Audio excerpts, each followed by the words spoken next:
Welcome to Only a Flesh Wound, the podcast that has no idea what it's doing because it's never actually recorded a podcast or used a microphone or done anything technological ever, and that's basically all I know. I have an app on my iPad and a microphone I got for £8 off of Amazon. So if this sounds terrible, that's why. Hi! Welcome. I'm Amy O'Neill. I use they them pronouns, and honestly, if you don't like that, stop listening, because as much as I want people to listen to this podcast, I don't want people who don't like that to listen to my podcast. I am a master's student at the University of Birmingham. I do a medieval studies course, medieval studies MA, which is a lot of fun. Ow, I bashed my knee. And I am a massive nerd for medieval history and literature, which is why we're here, because I need a place to rant about things, because I think at this point my friends and my family are just done with having to listen to me, with having to even pretend that they care when I walk in a room and go, oh my god, I found this new manuscript and it's got, I don't know, a dragon on it. And they're all just like, oh god, Amy, why? Stop it, nobody cares. Nobody cares. But if I put it on the internet, people might care. So, yeah.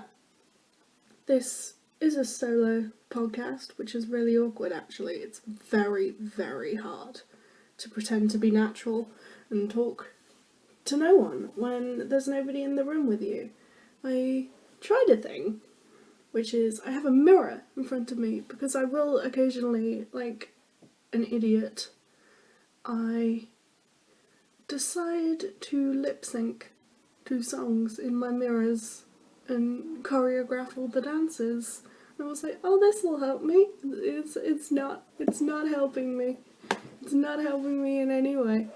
So if this sounds awkward, deal with it. That sounded so mean. No, please stay, don't leave. So, yeah, it's just me. I have a few people who, when I told them I was doing this, that they wanted to come on, maybe talk about a few things with me, but that is me making no promises. Please do not quote me on that. I will say a lot of things that I do not mean and probably will not happen, because that's just who I am as a person. Another thing about who I am as a person is that do not come here for facts. Please, please. This is literally just for me to have fun and rant and pretend I know what I'm talking about, because nobody in my real life cares about this anymore. Except for me and like the other people on my course, but I don't know. I don't think they want to listen to me just talking about Monty Python for 10 minutes. But no, we're not going to talk about Monty Python for 10 minutes, actually. Though Monty Python is a valid reference, I'm not just bringing that up for no reason. The name of the podcast, if you read it or heard it, I don't know how fast I actually said it, Only a Flesh Wound, is a reference, if you recognise it. Can you recognise it? Somebody please tell me it's not just me. To Monty Python and the Quest for the Holy Grail, which, honestly, fight me, is the best film, one of the best films ever made. It is brilliant. They kill a witch, there's coconuts, there's Knights of the Round Table, because it's obviously about the Quest for the Holy Grail. There's King Arthur, and in one of the scenes, there is a black knight, and by that, a knight in completely black armour, and he refuses to let King Arthur pass on the road until he beats him in a fight. And King Arthur is, of course, willing to fight him, because that's just who King Arthur is. And he chops off his arm. Oh god, I just bashed my cup of tea. Yes, I have a cup of tea. That is the most British thing I've ever said. I almost spilt it on my laptop. But anyway, Arthur just cuts off this knight's arm. And Arthur goes, "Oh, well, I guess I've won." And the Black Knight goes, "Why? It's only a flesh wound." "Your arm's off." "I've had worse." And it just gets worse and worse. It ends up with this knight just being a torso, no arms, no legs, threatening to fight King Arthur with his teeth. Which, honestly, I would. I feel like I could take King Arthur in a fight. I'm scrappy. But, one, I love that film. And I was thinking of a name for this podcast and I could not think of one. And then I rewatched that film and came up with that. And was like, okay, this is probably a terrible name, no one's ever going to remember it, but I like it, so let's pretend it works. And also, I don't know, sometimes I'm sitting in my classes or I'm reading a book about medieval history and it's like fighting that knight. It's like you're King Arthur and you are just trying to get past this barrier. You are just trying to get onto the other thing, to the next thing, to do the thing that you want to do, to find the Holy Grail, which for me is understanding anything. And there's just something in your way that refuses to let you pass, and even when you have beaten it to death with your bare hands, it's like, nah, you're not going anywhere. Nobody cares. Just shush. So, yeah, that's why it's called Only a Flesh Wound, because it was either that or medievalism, which is a terrible name. Oh God, I hope there's not another thing called medievalism. Oh, if there is, please don't tell them. I am just me. It's just me. They're probably big if that exists. Oh no. Just one episode in, and I've started a war. But yeah, that's the name of this podcast. Only a Flesh Wound. How many times do I have to say it? But yeah. And we don't have a theme song. I wanted to make a theme song. I tried making a theme song. I was like, ooh, I should find a lute simulator online and translate Only a Flesh Wound into Latin and sing a song about it. But then I could not find a lute simulator because it is an instrument from whenever that was made, many, many years ago, and nobody cares about it. And I was like, do you know what, I give up. I can't find a lute. I'm not buying a lute. Though I want a lute. I'm going to buy a lute at some point. I want one. But like, I'm not buying a lute to make a really terrible 2-second theme song for this podcast. So I went on to Audio Jungle, which is a royalty-free music library. You have songs, you pay to download them, it's royalty-free. Is it royalty-free if you have to pay for it? I don't know how that works, but it's copyright-free. And I found this song that you heard at the beginning by a user called Creative Tunes. So they're the one who wrote that brilliant piece of music that sounds 1,000 times better than anything I could come up with. But we're gonna be very much in their debt for a while I try and maybe think of something, anything, to have as a theme song. Because I want a theme song, I really do. I feel like it'd be cool. But I am not a musically talented person. I did music at GCSE, which, you know, I was 16. I did performance in vocals, and my performance song was to Let It Go. Because I thought I was so cool. It's like, oh yeah, Frozen, right.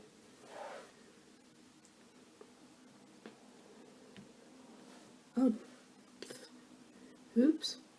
Just sat there for like 2 seconds, like 2 minutes, and it's been silence. Why is anybody here? Why am I here? Why am I doing... Why What is going on? I don't know.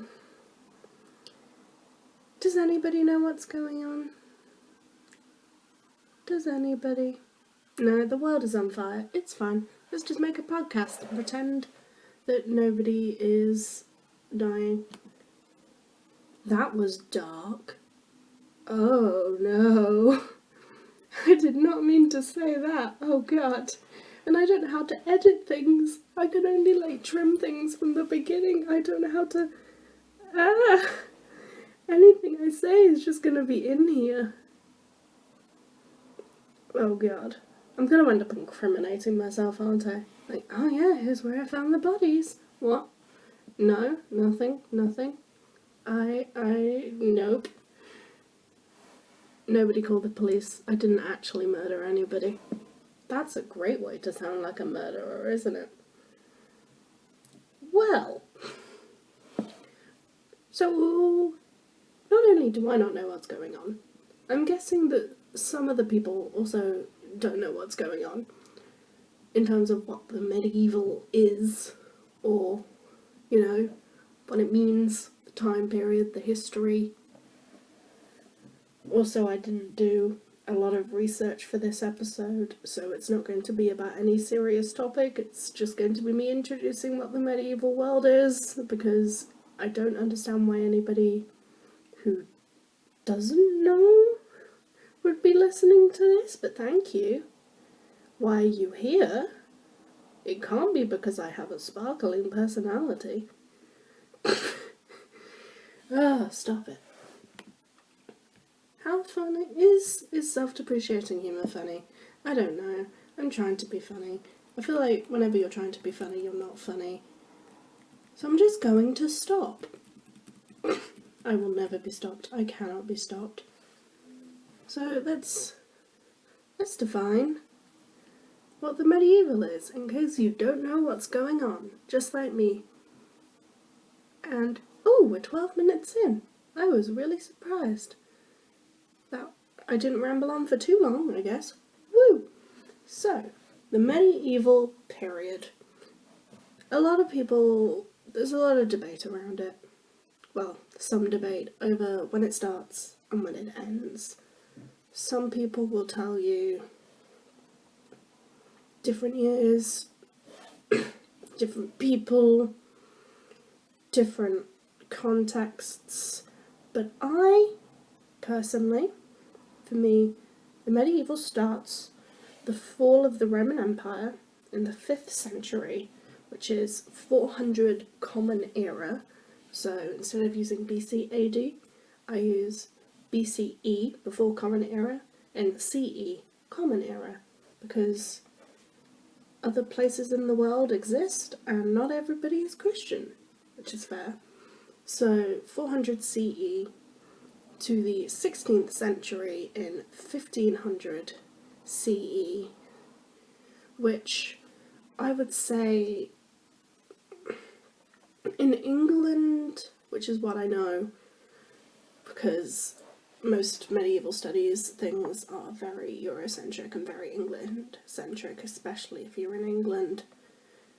When Henry VII, so Henry VIII's dad, the first Tudor, he, becomes king. And I'd say that's the end. Because then it's the Tudor era. And, I don't know, the Tudors weren't medieval, they didn't know. And because that is a really long time, I can't do maths, hold on. 11 centuries, so that's 1,100 years, at least, depending on who you ask. Some people say it ends at the 18th century, which is even longer. And that's impossible. It is impossible to know everything. You can't. Nobody expect yourself to know everything. Nobody be like, I have to know everything that happened everywhere in the entire world for 1,100 years. And that's something I've been, I guess, what's it called? Imposter syndrome. Yes, one of the things I don't know what I'm doing. Nope. Nobody does. Nobody knows everything. Scholars don't know everything. Academics don't know everything. They just know what they specialise in and what they're interested in. So, that's what you do.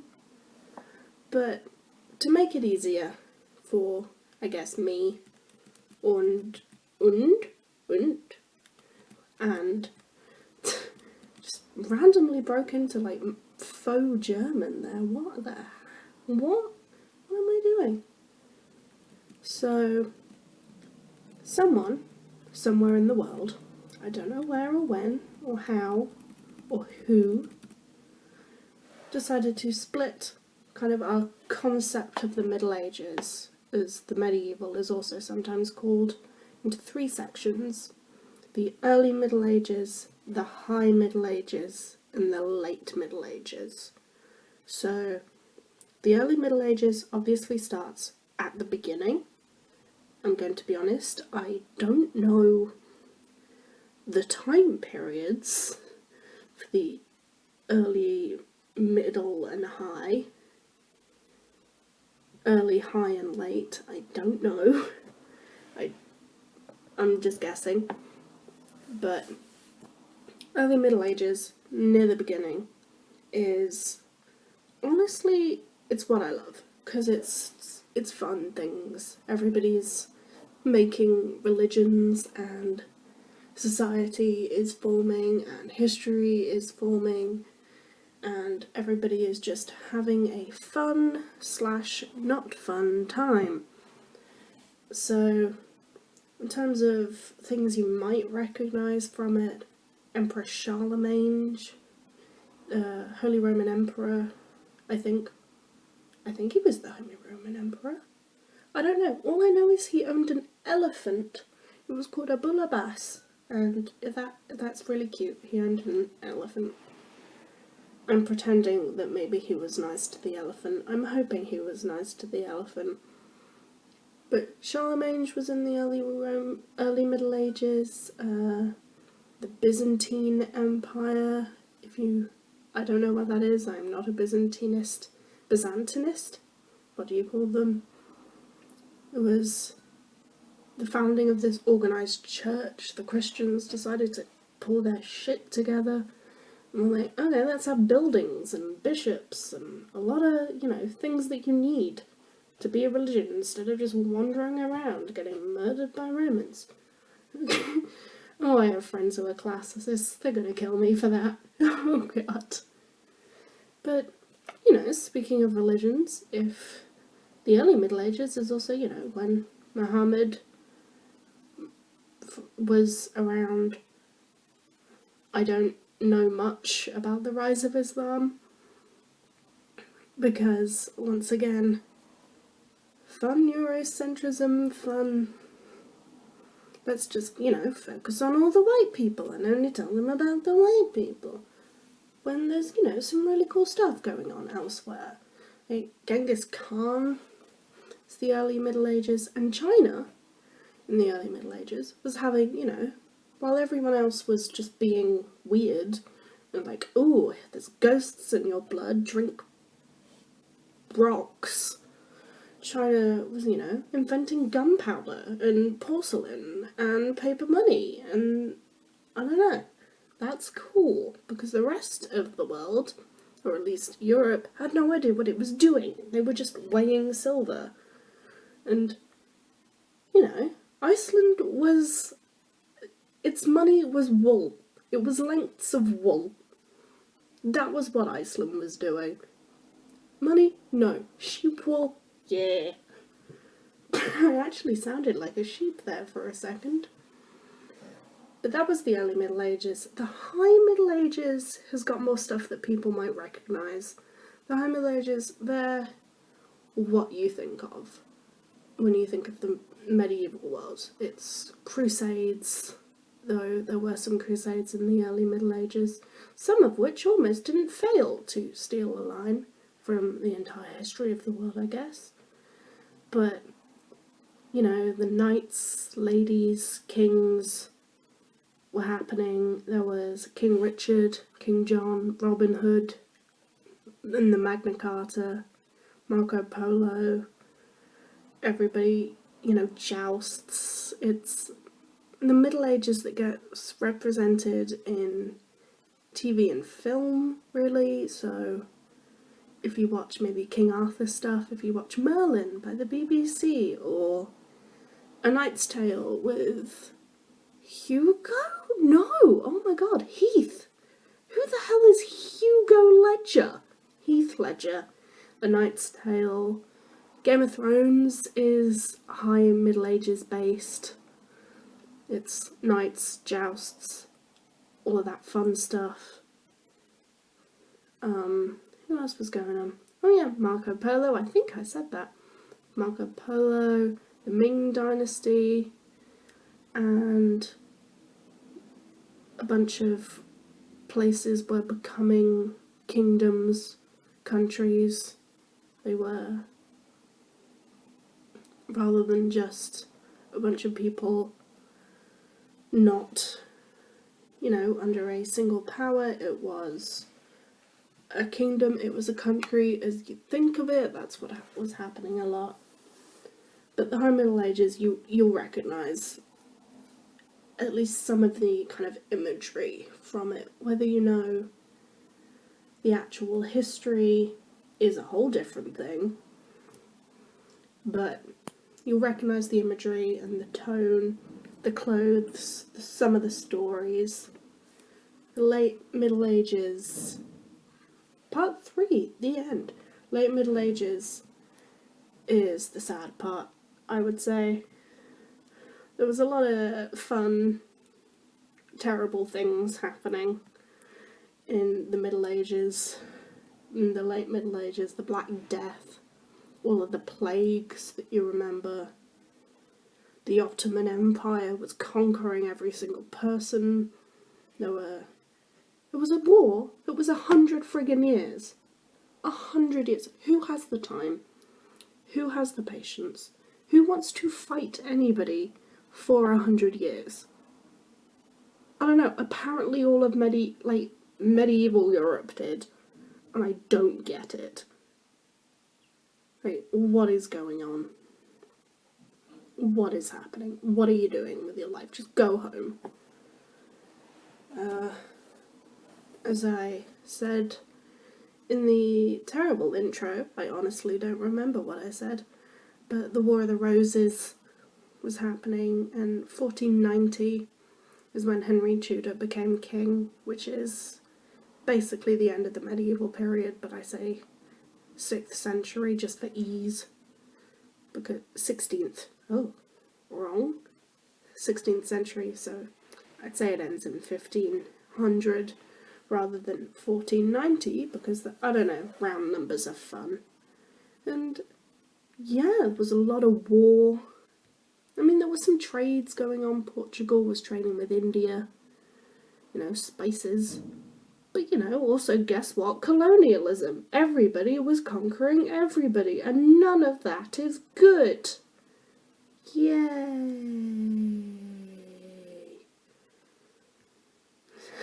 I have a list that's like, who, where, when, what. But in terms of where, people like to focus on Europe, because especially in England and in European schools and university, it's what they teach you. They don't teach you about medieval China. You have to try and learn that yourself. But it's the world. It's all of it. It's Asia, Europe, Africa, the Americas. It's everywhere.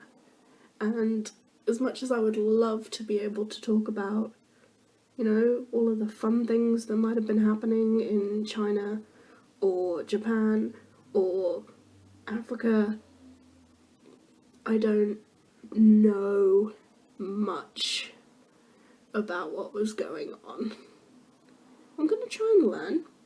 I'm going to, I have a few episodes, ideas at least, where I do want to talk about things that happen in non-European places, because more people should be. But I'm going to have to teach myself that, which is sad and frustrating, but I'm going to try. But if I suck at it, I'm very sorry. Ooh. Yeah. But yeah, everybody's teaching. People get taught by straight Christian cisgendered white men, usually. I mean, there's a few cases where that's not the case. There's a few places where that's not true, but the majority of history is written by at least the white men, and everything is terrible. And it's really perpetuated this idea that maybe the medieval community was, I don't know, not as diverse as it was. Because it really was. There were obviously women, there were obviously LGBTQ plus people, there were obviously people of colour, there were obviously people who weren't Christian, there were obviously so many incredible people that just get ignored from history, that just get erased from history deliberately, and that's really sad, honestly. It does make me angry, and it does make me very sad, but while I'm just an MA student, I am not high up in the pecking order. I have no power to change anything in reality, and as much as I can try, learn as much as I can. As I've said, no one can know everything. And yeah, that's what we're stuck with, basically. Just people being annoying, people being, racist and sexist and homophobic and all of the other isms and ists and honestly, there are some people, and I just want to slap them. I'm not going to, but I would like to, and sometimes in my dreams I pretend I do. I have no control over my dreams. I don't know why I said that like I do. But yeah, that's the basics, I guess. That's the basics I can, tell you right now. But there's so much more. There is so much more to the medieval world that you cannot imagine. It is so brilliantly diverse. And I can't say everything. I can't learn everything. I have my favourites. One of my favourites, I love Scandinavian history. Not just the Vikings, people. There's more to, the Norse people than Vikings. They weren't just, not the entirety of everybody was getting on a boat. Can you imagine that, though? Like, all of Scandinavia just gets on a boat, pillages a monastery, and then goes back. Like, what? How would that work? But I really love looking at animals, at monsters, and the way people consider them and talk about them and use them. There's a thing called Bestiaries. If you don't know about Bestiaries, I want to do an episode on Bestiaries. Oh, they're so cool. And I guess I'll go into more detail then. But if you're a Harry Potter fan, is anybody? Why am I acting like Harry Potter is this really, unknown thing? It's a huge fandom. Everybody knows what Harry Potter is. Why am I pretending like they don't? But Fantastic Beasts and Where to Find Them, the book, not the films, the book, it's a modern bestiary. It's a pretend. It's J.K. Rowling pretending to write a bestiary as medieval people would. The difference is that, medieval people thought that creatures were real. Like, the unicorns and the phoenix, or the bonacon, which is a very, very fun monster. And it's like a cow, but it can shoot its own like poo over at people, like hot acid poo 5 feet away as a defense. That's what it does. And that is a beautiful thing. And I really wish it was real. Can you imagine? Just this cow comes running at you like... Oh, did you hear that? No, that didn't get picked up. That was a really loud noise.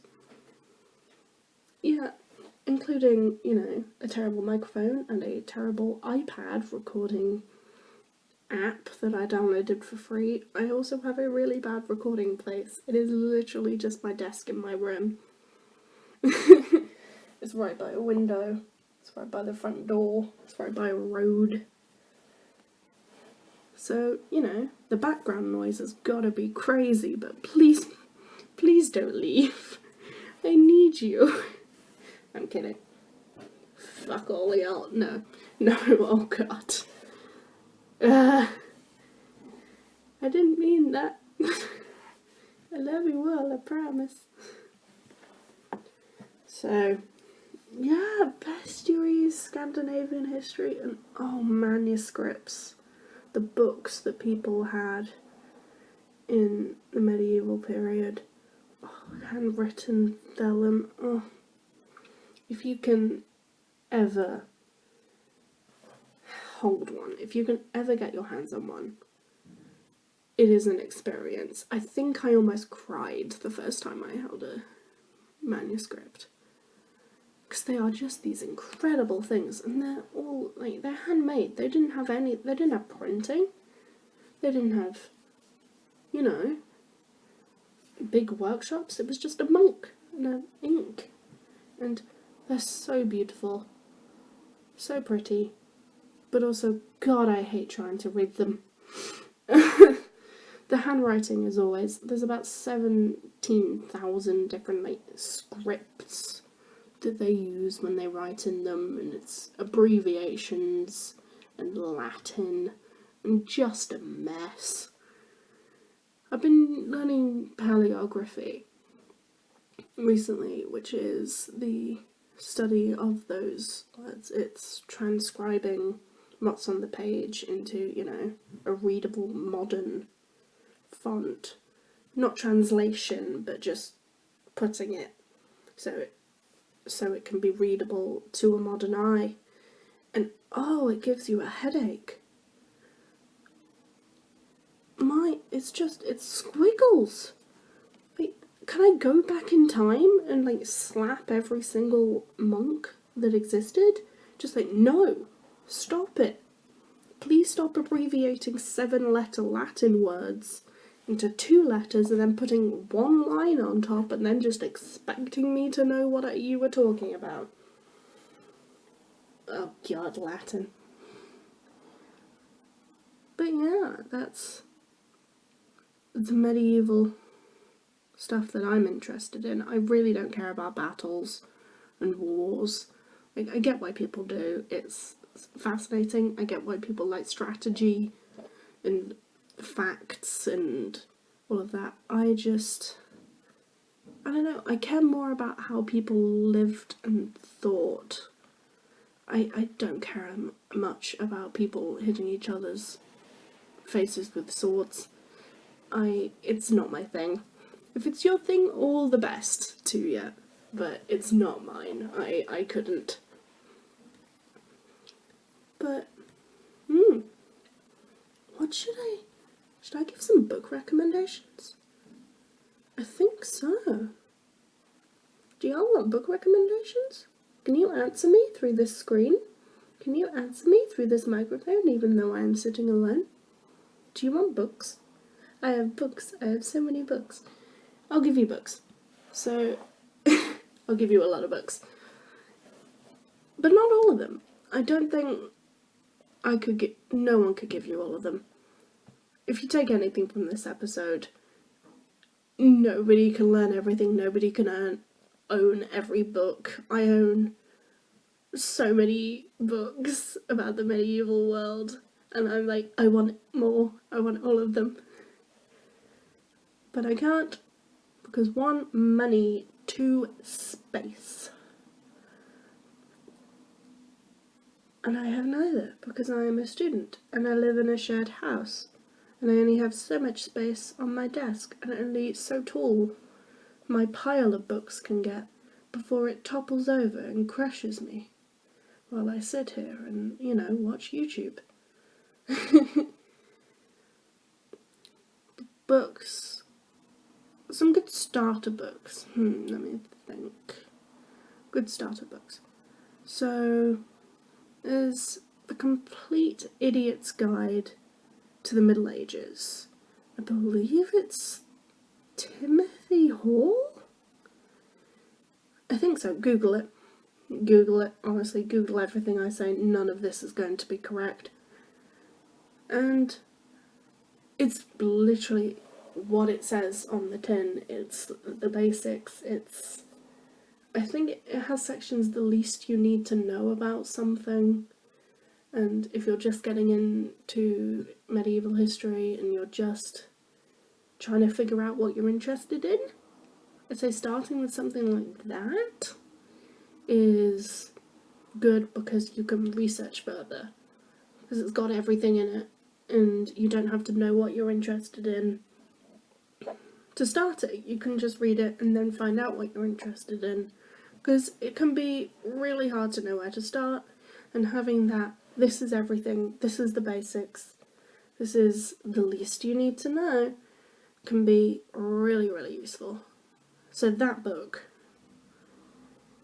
is good. I own this book, actually. I'm staring at it on the pile on my desk. Ian Mortimer's The Time Traveller's Guide to Medieval England. Oh, goodness. The Time Traveller's Guide to Medieval England. It's, what it says. It's a traveller's guide to medieval England. It's pretending that it's a guidebook. Pretending it goes through what you'd eat, what you'd wear, where you go, entertainment. It's a fun read. It's easy to read. It's easy to dip in and out of. There's some stuff I don't agree with in it, and it's also only England, and it's only the 14th century, so it's not everything. It covers a very brief period of time and a very, very specific geography and geographical context.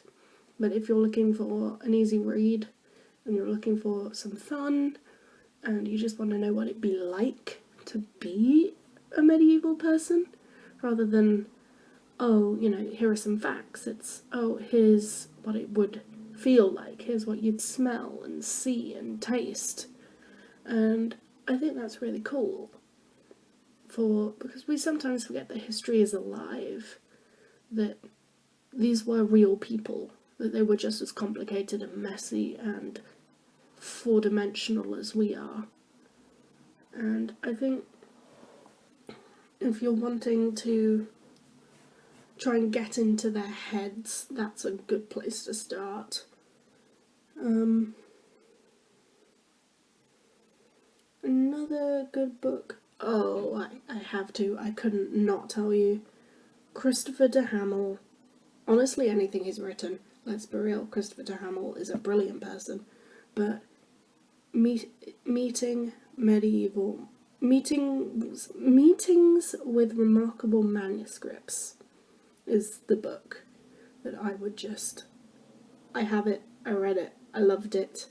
It goes through the entire history of a bunch of different manuscripts from all over the world, in different languages, made by different people, in different places, and it's so fascinating. It introduces you to kind of how manuscripts were produced, how they were used, what happens to them.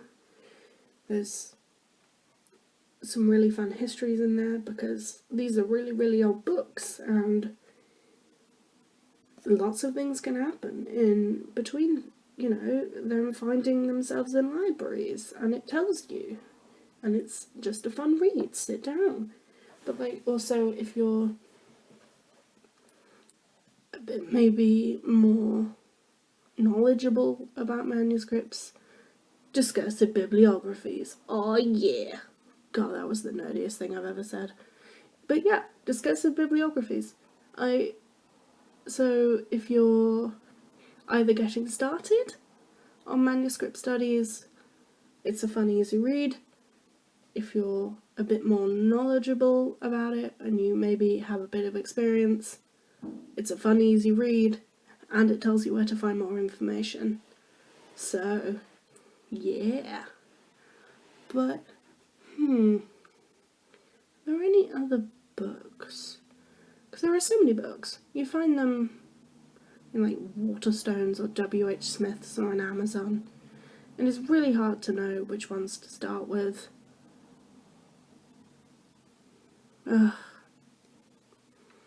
Other ones, if you like monsters and, creepy things or cryptids or any of that stuff, there's a book called Brereton's Phantasmagoria by a guy called Terry Brereton, and it is an encyclopedia, alphabetical order, of just a bunch of different monsters and creatures and creepy people, and it's beautiful. It's not just medieval monsters, because, there's Mothman in it. There's Mothman and the Yeti and Medusa, and none of those come from the medieval period. But it's got, a lot of them in there, and also a lot of the classical creatures that people used to believe in, people sort of still believed in the medieval times, I think. Well, a lot of them did. A lot of the medieval monsters come from classical writings, so it's still useful. And honestly, it's just a fun read if you're interested in it at all. It doesn't have to be. And you can dip in and out because it's alphabetical.